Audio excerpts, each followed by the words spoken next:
Hello everyone, I am doctor Deepika Rana. आज मैं आपसे एक ऐसे विषय के बारे में बात करने वाली हूँ जिसमें कहीं ना कहीं छोटे से लेके बड़ा हर कोई इससे अफेक्टेड हो चुका है।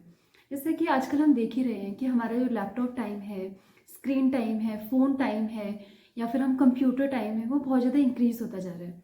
बड़े से ले छोटे से लेके बड़ा हर कोई बहुत ज़्यादा फ्रिक्वेंटली यूज़र बन चुका है, चाहे वो फ़ोन हो, लैपटॉप हो, कंप्यूटर हो, सबका।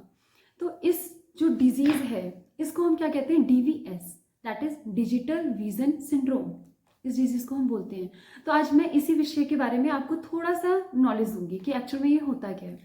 तो इसमें आजकल जैसे हम देख ही रहे हैं कि मॉर्निंग में सुबह सबसे पहले उठते के साथ ही बच्चा हो या बड़ा, हर कोई फ़ोन चलाना स्टार्ट कर देता है। सोशल मीडिया साइट पे वो बहुत ज़्यादा एक्टिव हो चुके हैं।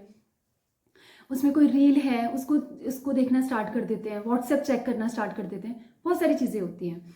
तो उसके बाद में हम वॉशरूम जा रहे हैं तो भी हम फ़ोन को यूज़ कर रहे हैं। तो ये सारी चीज़ें हैं जो कि अभी नहीं तो बाद में हमें ज़रूर अफेक्ट करेंगी ही करेंगी।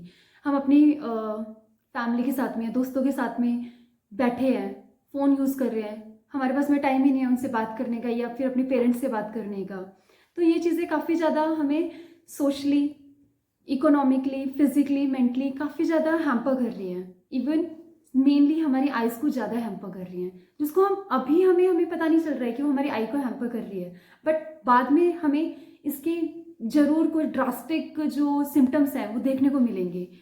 अभी जो मेन सिम्टम्स जो आते हैं उनको, उन सारे सिम्टम्स को तो हम अभी अवॉइड कर देते हैं। और वो मेन सिम्टम्स हमारे क्या क्या होते हैं? बर्निंग ऑफ आई, जैसे जलन होना आँखों में, आँखों से पानी आना, जलन होना, आंखों से पानी आना, या फिर ड्राइनेस ऑफ आई, मतलब आंखों में सूखा सूखा लगना। लाइक अब हम इसको ड्राइनेस ऑफ आई को कैसे देखेंगे कि हमने फैन वगैरह चल रहा है हमारे यहाँ पे, तो फैन चल रहा है तो वो भी हमारी अगर आंखों को लगने लग जाए, दैट इज ड्राइनेस ऑफ आई, मतलब वो सिम्टम हमें आ चुका है। फ़ोन का हम गलत पोजीशन पे अगर हम इसे यूज़ करते हैं, लाइक फ़ोन को हमारा WHO के अकॉर्डिंग जो हमारा जो स्क्रीन लेवल है वो बिल्कुल आई के अकॉर्डिंग, आई के सामने ही होना चाहिए, बट एक्चुअल में हम जो लैपटॉप चला रहे हैं वो लैप पर रख कर चला रहे हैं। फ़ोन है, फ़ोन को हम नीचे ऐसे गर्दन को नीचे करके चला रहे हैं, तो उसकी वजह से क्या होगा, हमारे यहाँ पे गर्दन पर स्ट्रेन पड़ता है, गर्दन पर स्ट्रेन पड़ता है, जिसकी वजह से हमारी नेक पे या फिर गर्दन में बहुत ज़्यादा पेन होता है। तो ये सारे सिम्टम्स हमें आते हैं यहाँ पे। फिर उसके बाद में है इन सभी सिम्टम्स के जो कारण हैं, इन सभी सिम्टम का जो मेन कारण है वो आफ्टर कोविड हम देख ही चुके हैं, स्क्रीन टाइम इंक्रीज होना, ये इसका मेन कारण है। अब यही सिर्फ एक कारण नहीं है, इसके अलावा और भी कारण है। और वो कारण हमारे क्या क्या है हमारे यहाँ पे? Improper lightning. इम्प्रॉपर लाइटनिंग से आप समझ ही गए होंगे कि डार्क में फ़ोन यूज़ करना या फिर लैपटॉप यूज़ करना, एक वहाँ पे ढंग से लाइट का ना होना, that is improper of lightning. फिर उसके बाद में आता है मॉनिटर पोजीशन। मॉनिटर पोजीशन में जैसे अभी मैंने आपको बताया ही है कि जो मॉनिटर का जो पोजीशन होना चाहिए, लैपटॉप का जो पोजीशन होना चाहिए, वो हमारे बिल्कुल आई लेवल पर होना चाहिए, दैट इज़ मॉनिटर पोजीशन। फिर उसके बाद में आता है हमारा नॉट करेक्टेड रिफ्रैक्टेड एरर, मतलब हमारा ब्लड विजन हमें लग रही है, हम उसको अवॉइड करते जा रहे हैं, या फिर हमारे आंखों से पानी आना, उस चीज़ को हम अवॉइड कर रहे हैं, जो एक्चुअल में थोड़ा सा है। लाइक रिफ्रैक्टेड एरर में क्या है कि अगर हमें यहाँ पे 0.25 का या फिर 0.5 का अगर हमें यहाँ पे चश्मा लगा हुआ है, हमें एक्चुअल में हम उस चीज़ को हम अवॉइड करते थे कि ठीक है इतना कोई मेजर नहीं है। और काफ़ी लोगों का तो ऐसा होता है कि उन लोगों ने चेक भी नहीं कराया होता, तो उन्हें पता भी नहीं होता कि उनका नंबर कितना है, तो हमें उसको अवॉइड नहीं करना चाहिए। प्लीज़ कंसर्न योर डॉक्टर, किसी आई वाले डॉक्टर के पास में जाइए, वहाँ पर जाके उनसे बात करिए और उनको अपने सारे सिम्टम्स बताकर और अपने चश्मे का नंबर जरूर यूज़ करिए। उसके बाद में आता है हमारे यहाँ पे blinking of eye. Blinking of eye में बेसिकली क्या है कि हम जब अपना फ़ोन चला रहे होते हैं ना, या फिर लैपटॉप वगैरह यूज़ कर रहे होते हैं, तो अकॉर्डिंग टू WHO हमारी जो 1 मिनट में जो ब्लिंकिंग टाइम है वो होता है हमारा 16 टाइम्स, हमें 1 मिनट में हमारा अपनी आई को ब्लिंक करना होता है, बट हम फ़ोन वगैरह यूज़ करते हुए हमारा उतना नहीं होता है। तो एक और मेन रीज़न आ गया, कॉज आ गया इसका, that is decreasing blinking time, ये इसका मेन कॉज आ गया।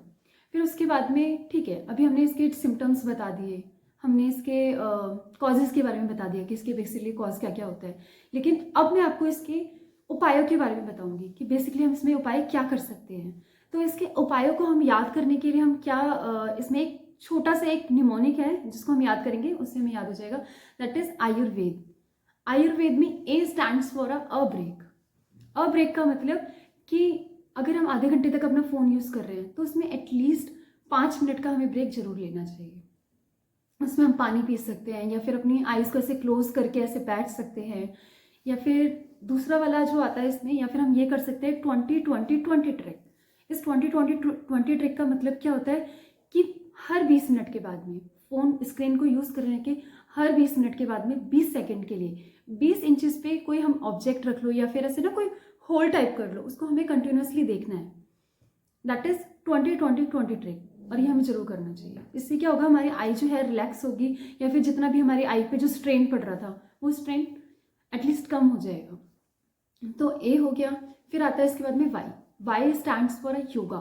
योगा में हम इसमें 3 चीज़ें करेंगे। सबसे पहली चीज़ हम ये कर सकते हैं, हम बैठे बैठे वहीं पर ही हम अपने ऐसे पाम को ऐसे रब करके, जैसे हमें हीट लगे अपनी आंखों पे उसको हीट को देना चाहिए, एक चीज़। सेकेंड चीज़ हम क्या कर सकते हैं, हम इसमें सूर्य नमस्कार कर सकते हैं, या फिर हम इसमें त्राटक योगा कर सकते हैं। त्राटक में क्या होता है कि हम ऐसे बैठे हुए हैं, हमने 20 इंच की दूरी पर एक ऑब्जेक्ट रखा, उस ऑब्जेक्ट को हमें कंटिन्यूसली वहाँ पे स्टेयर करना है, मतलब उसे देखते रहना है। तो ये हम त्राटक कर सकते हैं। उसके बाद में आता है you. You stands for understanding work ethics. अब वर्क एथिक्स क्या होता है, हमें हर चीज़ में हमें एथिक्स होते हैं, तो यहाँ पर भी हमारा वर्क एथिक है और उसको हम जरूर फॉलो करना चाहिए। तो वर्क एथिक्स में बेसिकली हमारा आता क्या है कि जब भी हम अपना स्क्रीन को यूज़ कर रहे हैं तो पहले उसे क्लीन और उसे वाइप करना चाहिए, उसे साफ करके तभी हम इसे यूज़ करें। या फिर हम एंटी ग्लेयर स्क्रीन हमारी होनी चाहिए। या फिर क्या होता है हमारा contrast and brightness eight moderate level होनी चाहिए, कि मतलब ऐसा नहीं कि कुछ ज़्यादा ही ब्राइट कर लिया या फिर कुछ ज़्यादा ही डार्क कर लिया, नहीं, एक मॉडरेट लेवल पे दोनों का होना चाहिए। फिर उसके बाद में होना चाहिए हमारे यहाँ पे जो स्क्रीन है, वो स्क्रीन हमारे यहाँ पे 4 to 5 इंचेस की दूरी पर होनी चाहिए। हमारी स्क्रीन 4 to 5 इंचेस की दूरी पर रखकर उसके बाद में ही हमें इस स्क्रीन का यूज़ करना चाहिए। तो ये हो गया। अब आता है हमारा R. R stands for regiments. अब रेजिमेंट्स में हम क्या क्या कर सकते हैं यहाँ पे कि फ्रिक्वेंटली हमें अपनी आई को रब नहीं करना चाहिए। अगर आपकी आई में अगर इचिंग हो रही है तो इसको भी हमें एक सिम्टम के तौर पे लेना चाहिए, ठीक है। और हमें फ्रिक्वेंटली अपनी आई को रब नहीं करना चाहिए। अगर हम अपनी आई को रब करते हैं तो बेसिकली इनडायरेक्टली हो क्या रहा है कि हम अपनी आंखों को गंदे हाथों से टच कर रहे हैं। गंदे हाथों से टच कर रहे हैं तो हमारे उसमें इन्फेक्शन होने के चांसेस भी बहुत ज़्यादा बढ़ जाते हैं, तो हमें नहीं करना चाहिए ये वाला। फिर उसके बाद में क्या होता है हमारे इसमें रेजिमेंट्स में कि हमें एंटी ग्लेयर स्क्रीन, तो हमने बता ही दिया कि स्क्रीन यूज़ करनी चाहिए, लेकिन हमें इसमें ब्लू कट जो स्पेक्स आते हैं उनका भी यूज़ करना चाहिए। हम इस चीज़ को देखो, स्क्रीन टाइम जो है उसे हम कम नहीं कर सकते हैं, क्योंकि हमारा वर्क फ्रॉम होम हो गया है, बच्चों को होमवर्क करना है तो भी वो फ़ोन से ही जा रहा है, तो हम इसको कम नहीं कर सकते, लेकिन एटलीस्ट हम कुछ प्रिकॉशंस तो यूज़ कर सकते हैं ना। तो वही ये सारे प्रिकॉशंस है कि हमें इसमें एंटी ग्लेयर जो स्क्रीन है वो यूज़ कर लिया, या फिर हमने चश्मा लगा लिया, ब्लू कोट चश्मा जिसे हम कहते हैं वो हम लगा सकते हैं। तो ये है। अब इसमें वी आता है हमारा वैल्यू विजन। अब वैल्यू विजन में क्या आता है कि इसमें हमें क्या करना है कि मॉर्निंग में उठकर हमें मुंह में पूरा ऐसे पानी भर लेना है, पानी भरकर और आईज पर, आंखों पर हाथ में लेके और पानी के छपके मारने हैं, मतलब आंखों को बेसिकली धोना है। तो और अपनी आंखों को ऐसे इसमें हमें धोना होता है, उसे हम कहते हैं वैल्यू विजन। या फिर हम एक और चीज़ कर सकते हैं कि दोनों नॉस्ट्रल्स जो हैं, मतलब एक नॉस्ट्रल में हमने 2 बूंद तेल की डाली, या तो वो सीसम ऑयल हो सकता है या फिर कोकोनट ऑयल डाल लो, ये वाला हम दोनों नोज में डाल सकते हैं। तो ये हो गया हमारा वैल्यू विजन वाला। फिर आता है ई stands for I blinking. I blinking का हमने बताया कि WHO के अकॉर्डिंग 1 मिनट में 16 टाइम्स ब्लिंक करना चाहिए, बट हम वो उसको डिक्रीज हो चुका है, वो जो ब्लिंकिंग टाइम है हमारा, तो वो हमें करना चाहिए। मतलब एटलीस्ट वॉलेंट्रली हमें 10 टाइम तो कम से कम अपनी आई को ब्लिंक करना ही चाहिए। इसमें आई ब्लिंकिंग हो गया।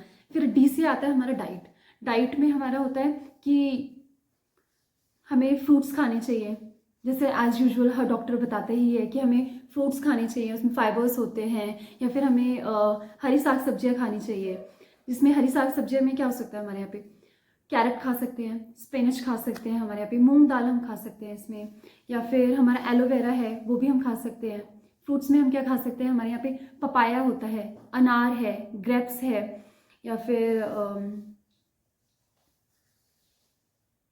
हमें सारी चीज़ें खा सकते हैं। फिर उसके बाद में आता है oil and ghee. Oil and ghee में आ सकता है हमारे यहाँ पे सीसम ऑयल हम इसमें ले सकते हैं, या फिर हमारा कोकोनट ऑयल हम खा सकते हैं, या फिर हमारा आलमंड सनफ्लावर ऑयल है, सनफ्लावर ऑयल हम इसमें खा सकते हैं, तो ये सही रहता है। और एक मेन अगर आपको ड्रग के टाइप में लेना है तो हम एक चीज़ कर सकते हैं जो अच्छी हैबिट है कि हमने 100 ग्राम सौंफ लिया, 100 ग्राम सौंफ को लेके हमने उसे भून लिया, भुनने के बाद में हमने उसे मिक्सी में क्रश कर लिया, ठीक है, इसका पाउडर बन गया। उसके बाद में हम आलमंड लेते हैं, आलमंड को क्या करना है, हमें उसको क्रश कर लेना है मिक्सर में, उसे क्रश करके हमने उसका पाउडर बना लिया। उसके साथ में हमें एक और चीज़ क्या मिला देनी है, 80 ग्राम हमें मिश्री लेके उसको क्रश करके 100 ग्राम जो हमने आलमंड लिया है उसमें उसको डाल देना है, उसको डाल के मिक्स कर लेना है। और 2 टेबल स्पून हमें इसमें काली मिर्च लेनी है, काली मिर्च को इसमें हमने मिक्स करके रख लिया। तो हमारे 4 इंग्रेडिएंट्स हैं जिनको हमने एक जार में मिक्स करके रख लेना है, और हर सुबह दूध के साथ में 1-1 चम्मच हमें वो खाना है। हम ये चीज़ कर सकते हैं। फिर अगर हम ड्रग के तौर पे लें, च्यवनप्राश हम ले सकते हैं, सर्दियों में बहुत ज़्यादा बेनिफिशियल होता है। च्यवनप्राश के और भी काफ़ी सारे गुण होते हैं, तो हम इसमें च्यवनप्राश खा सकते हैं, या फिर हम अश्वगंधा खा सकते हैं। लेकिन अश्वगंधा जो है, जो ज़्यादा ओबीस पर्सन है, अश्वगंधा उनको लिए अवॉइड करते हैं, वो नहीं खा सकते हम यहाँ पे। आंवला खा लो, आंवला जो है वो आइज़ के लिए तो ठीक होता ही है, साथ के साथ हमारे हेयर्स के लिए भी ठीक है, और भी काफ़ी सारे इसके फ़ायदे हैं, बट बेसिकली हम इसमें आई के लिए कर सकते हैं। तो आई विश आप ये सारे जो उपाय हैं इन सबों को ज़रूर यूज़ करेंगे, और जितने भी आपकी आई रिलेटेड या फिर स्ट्रेस वगैरह है, या इसका इस सबसे दूर हो सकते हैं। और मेनली ये है कि आप अपनी आपको टाइम दीजिए, अपनी फैमिली को, अपने फ्रेंड्स को, इन सबको टाइम दीजिए, और आप सबको खुश रखिए। बाकी अपना ध्यान रखिए। Thank you so much for watching this video.